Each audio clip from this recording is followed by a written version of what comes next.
오늘 하나님께서 우리에게 주신 말씀은 요한복음 10장 22절부터 31절까지의 말씀입니다. 우리 함께 이 말씀을 새기며 읽어 올립니다.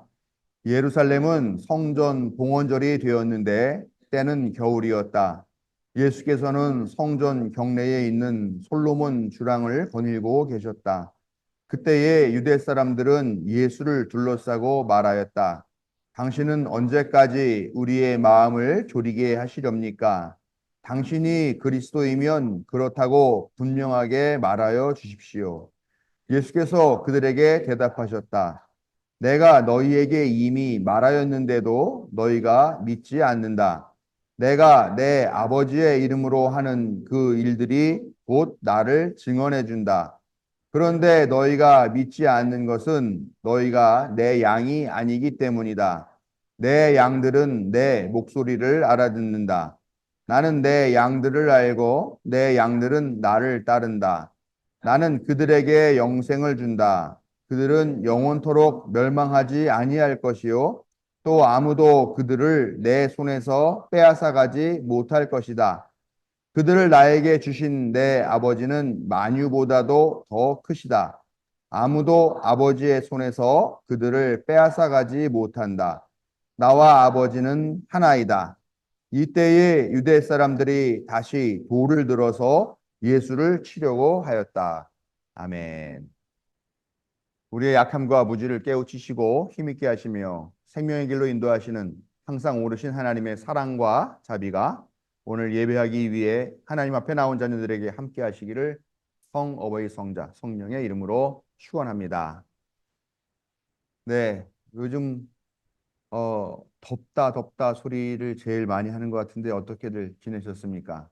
요즘 낮이고 밤이고 아주 편안하게 이렇게 할 수 있는 그런 여건들이 없을 정도로 덥습니다. 저도 그 의자에 오래 앉아 있었더니 엉덩이에 땀띠가 나가지고 밤에 자면 얼마나 간질간질한지 너무 힘이 듭니다. 그리고 또 에어컨이 또 마침 고장이 나가지고 예배당 말고요. 저희 집이요. 저 아주 막 힘들게 지냅니다. 밤에 잠을 좀 깊이 못 자니까 낮에도 약간 좀 몽롱한 그런 상태로 있는 것 같고 지금도 약간 좀 눈이 좀 뻑뻑하고 그런데요.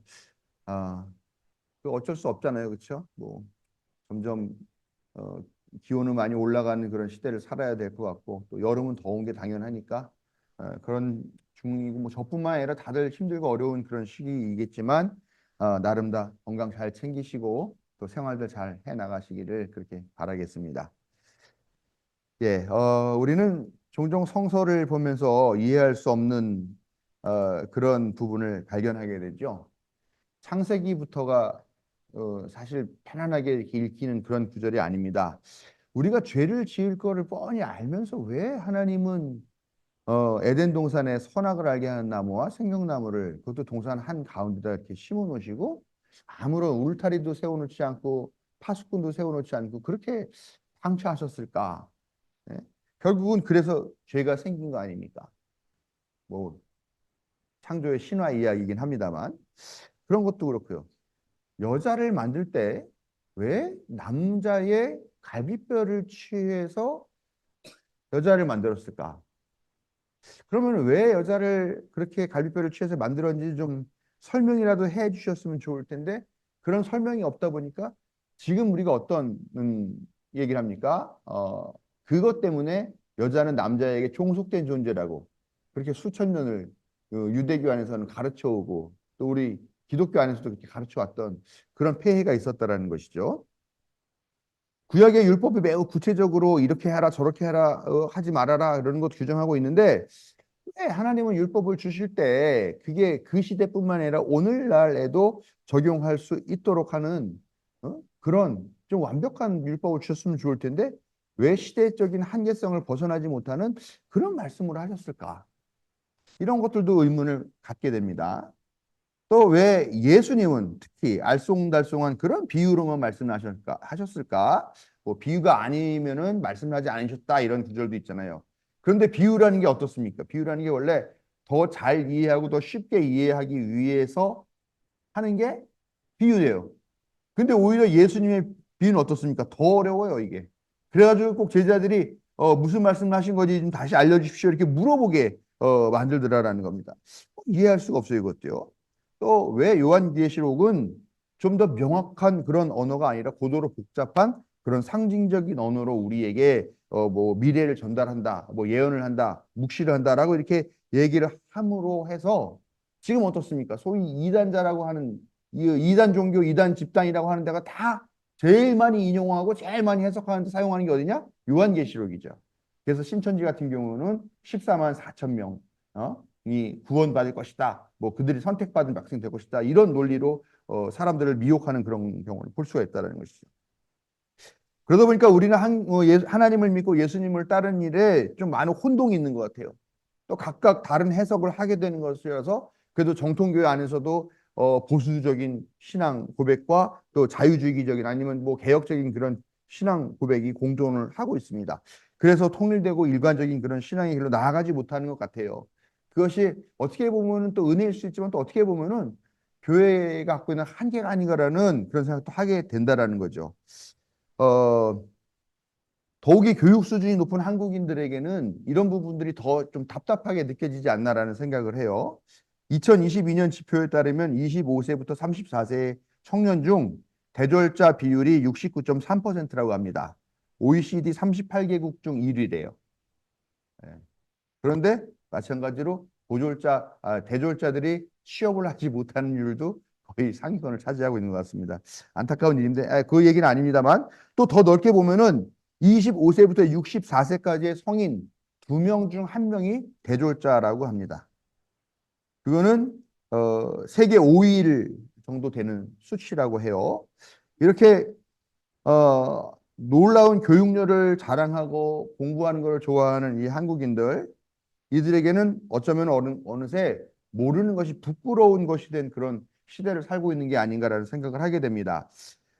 현대 사회는 더더군다나 알지 못하는 것을 부끄러운 것이라고 가르치고 있죠. 어렸을 때는 어머니가 그랬어요. 학교 가서 모르는 거 있으면 부끄러워하지 말고 손 들고 선생님한테 질문해라. 모르는 건 부끄러운 게 아니다. 그렇게 얘기를 했는데 요즘은 어떻습니까? 남들이 얘기하는데 내가 모르는 주제가 나오면 그거 왠지 부끄럽고 아는 척 해야 되고 뭐 허세 좀 부려야 될 것 같고 막 그러죠.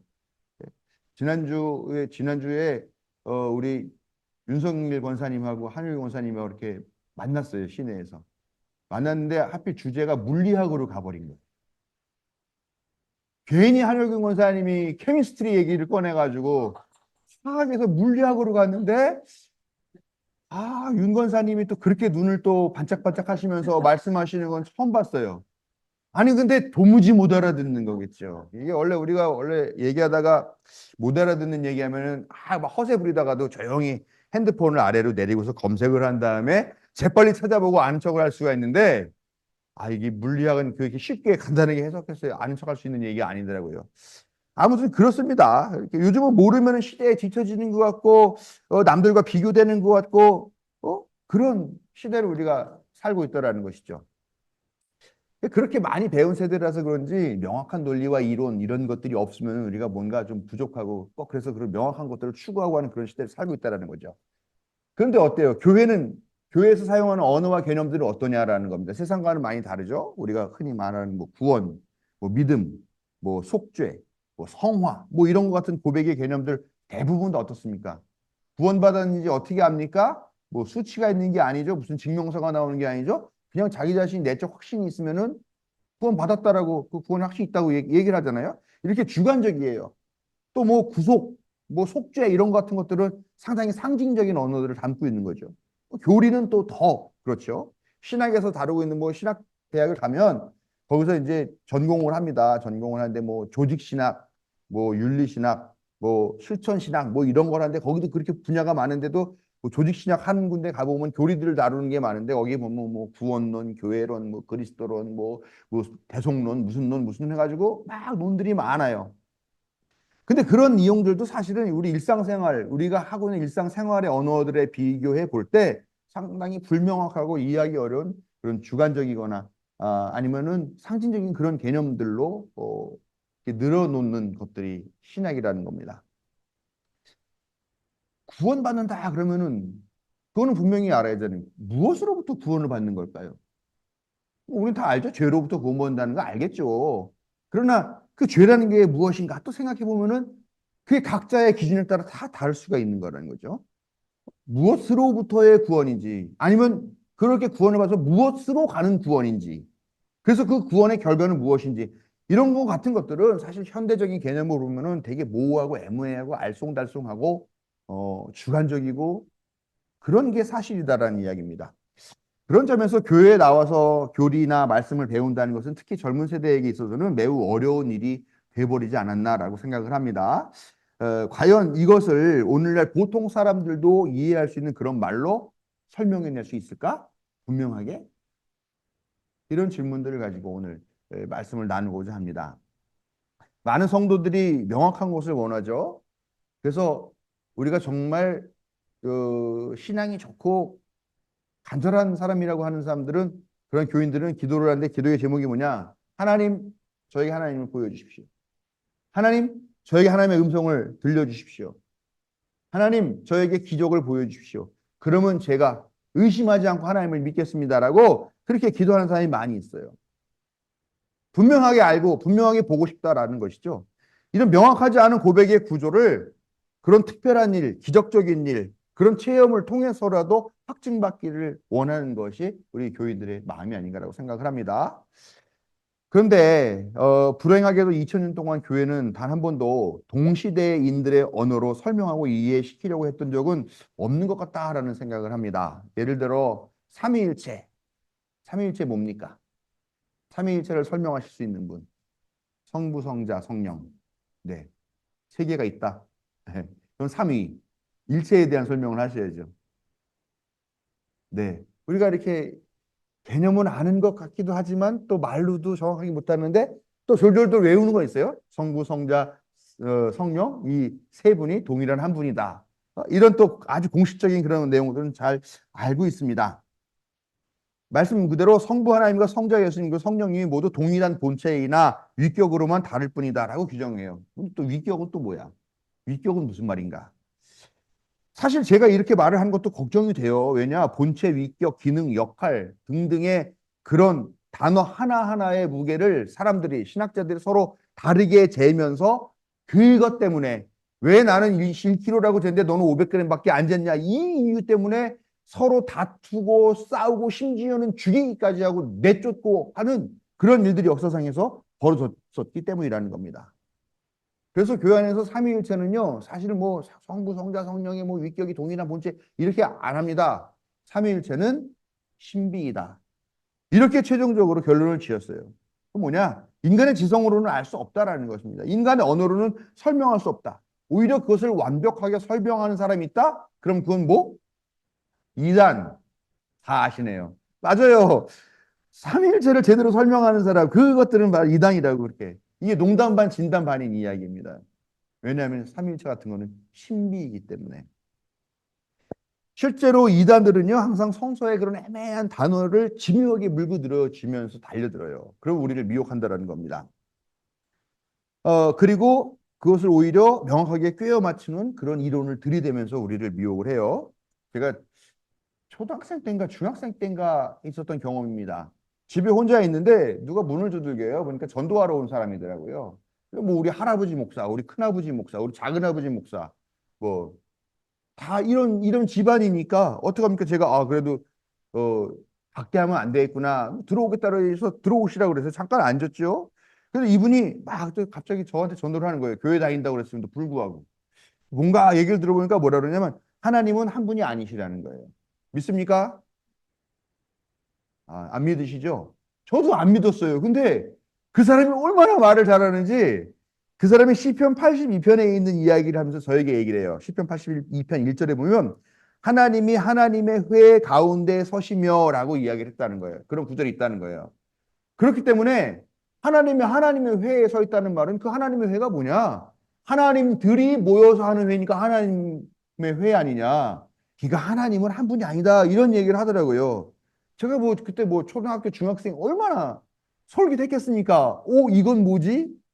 그래요? 알겠습니다. 그러고서 그 사람이 갔죠. 나중에 큰아버지 목사님한테 가서 여쭤봤어요. 여쭤봤더니 그건 그런 뜻이 아니다. 하나님이 주인이신 회의다. 하나님이 주재하시는 회의다라는 뜻이다라고 얘기를 하더라고요. 이게요, 나중에 그때는 개역 한글판 성경밖에 없었었는데 개역 한글판 성경에는 하나님의 회라고 나오는데요. 그 이후에 개역 개정판 성경에는 뭐라고 나오느냐면은 신들의 모임이라고 이렇게 나와요. 그리고 새번역 성서에는 하나님의 법정이라고 나옵니다. 공동번역도 하나님의 법정이라는 개념으로 그렇게 이야기를 번역을 하고 있습니다. 그때는 개역 한글판만 있으니까 깜짝 더 속아 넘어간 거죠. 그런 듯한 말장난을 가지고 사실이 아닌 그런 주장들로 사람들을 미혹한 적. 근데 딱 보면은 악의가 딱딱 들어맞아요. 왜냐? 학생회가 뭐야? 학생들이 모여있는 회지. 이사회 뭐야? 이사들이 모여있는 회지. 반상회 뭐야? 그 반에 사는 사람들이 모여서 하는 회의지. 하나님 회의 뭐야? 하나님들이 모여있는 회의 아니야?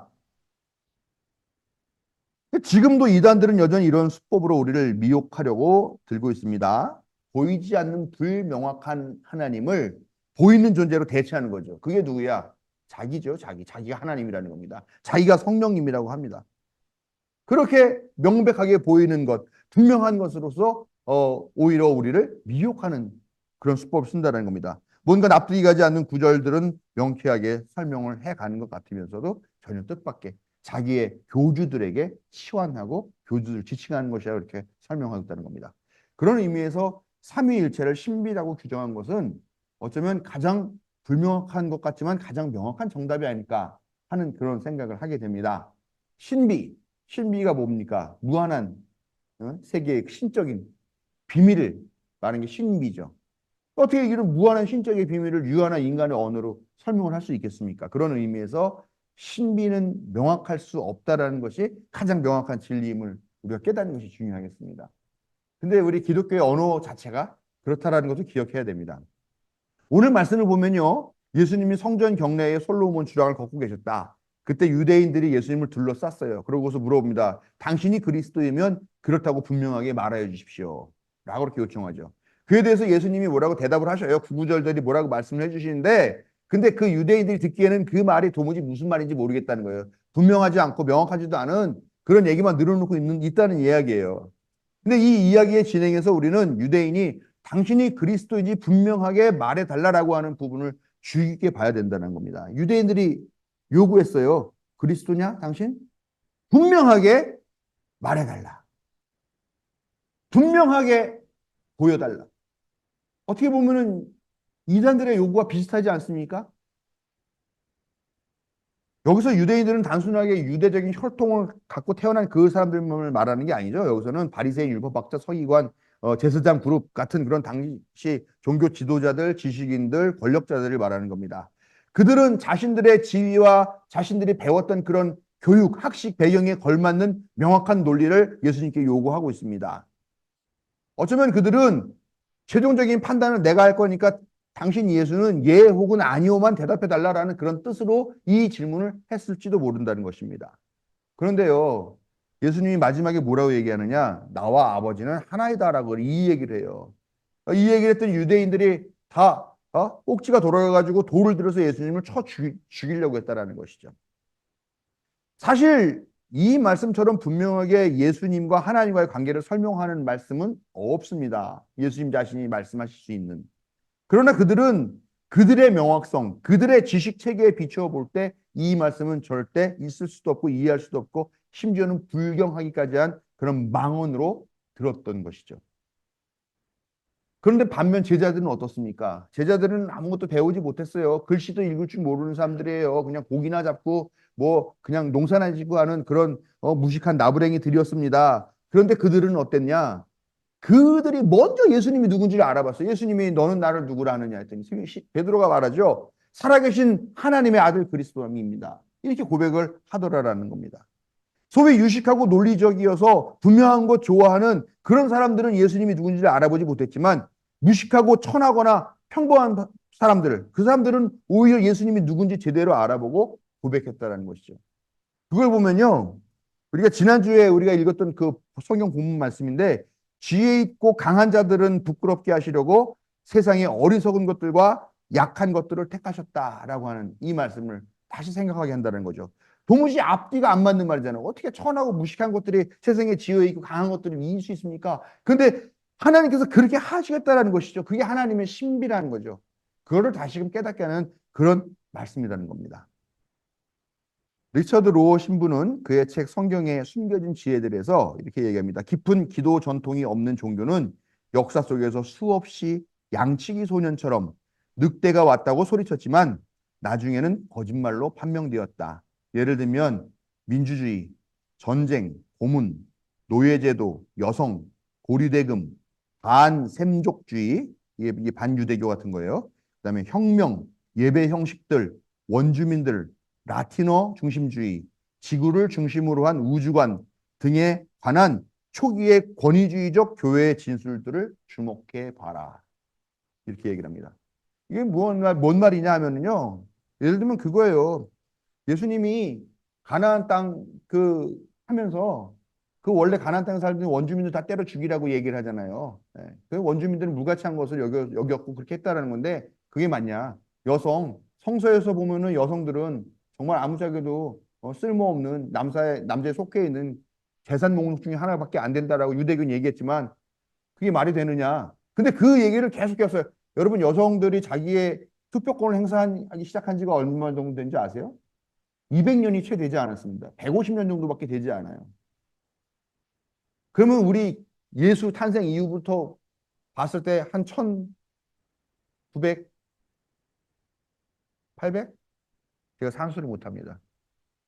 한 몇 년까지는 1850년대까지는 여자가 정치적인 행위를 할 수가 없었다라는 이야기입니다. 근데 그게 기독교에서는 진리라고 말하면서 가르쳐 왔다라는 겁니다. 지금까지. 근데 그런 것들이 박살나고 있는 거죠.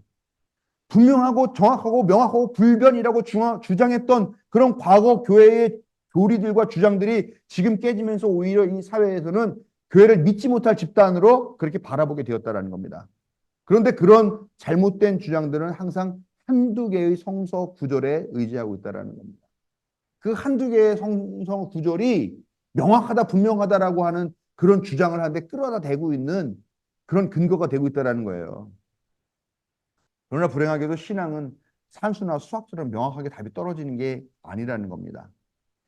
저는 예수님이 오늘 읽은 말씀 중에 말씀하신 부분 있죠. 25절부터 30절을 이렇게 읽어요. 교회나 목사나 장로나 책이나 다른 누군가 말해주는 그것에서 예수를 찾지 말고 너 스스로 한번 나를 찾아보고 너 스스로 나를 알아보고 너 스스로 나를 만나라. 그러면 내가 하나님과 하나인 것처럼 너와 하나님이 그리고 너와 내가 하나라는 복음을 깨닫을 것이다. 저는 그렇게 읽습니다. 이 말을. 분명하게 말해달라고 요구하는 유대인들이 어쩌면 오늘날 우리들의 모습일지도 모르겠다라는 생각이 듭니다. 하나님을 예수님의 말씀을 분명하게 알 수 있을까요? 알 수 있죠. 당연히 알 수 있습니다. 그러나 그것이 반드시 우리가 생각하고 우리가 익숙한 그런 방식만은 아닐 것이다라는 겁니다. 어쩌면 우리가 오늘날 교회에서 가르치는 교리나 배우는 교리나 또 하나님은 어떤 분이시니 예수님의 가르침은 무엇인지를 너무 분명하게만 말해달라고 해서 우리 자신이 예수님과 분명하게 말해달라고만 하고 우리 자신이 예수님과 동행하지 않았기 때문에 우리가 마치 버튼을 누르면 바로 답이 나오는 것처럼 그렇게 교리를 물어봤을 때 답이 즉각 나오면서 달달 외우지만 예수님이 우리에게 하시고자 했던 그 본래의 뜻과 의도는 무엇이었는가를 정작 모르는 것은 아닐까 하는 생각을 해보게 된다는 것입니다. 하나님이 일하시는 방식은 신비입니다. 신비는 무슨 기적적인 상황만을 말하는 것이 아니고요. 인간이 이해하지 못하는 방식, 인간이 익숙하지 않은 방식을 포함하고 있습니다. 그러나 우리는 우리가 익숙한 울타리 안에서만 하나님을 만나려고 하고 예수님 말씀을 이해하려고만 하기 때문에 정작 신비의 경험을 놓치고 있는 것일지도 모르겠습니다. 우리 입장에서 확실하고 분명하게 이해 가능한 것만 요구하는 것이 교만일 수 있습니다. 분명하게 말해달라고 하는 우리 자신의 한계를 알고 겸손하게 우리의 맡겨진 그 책임과 일을 묵묵하게 해나가는 것이야말로 하나님이 진정 우리에게 원하시는 것이 아닐까. 하는 그런 고백들을 해보게 됩니다. 분명하게 알고 싶은 우리의 욕구도 신앙의 한 측면일 수는 있습니다. 분명합니다. 그러나 우리가 원하는 방식만을 고집하는 것이 아니라 이제는 하나님이 원하시는 신비로운 방식에도 우리의 마음을 열어보면 좋겠습니다. 신비로운 방식, 우리의 이성과 지성을 뛰어넘어 존재하시고 활동하시는 하나님께서 어떤 신비한 방식으로 우리의 마음을 두드리고 계실까 기대하고 기다리는 것. 참 좋지 않겠습니까? 분명하지 않기에 더욱 놀라운 그런 설레는 기대와 기다림이 있는 삶을 사시는 성도 여러분들이 되시기를 예수 그리스도의 이름으로 축원합니다.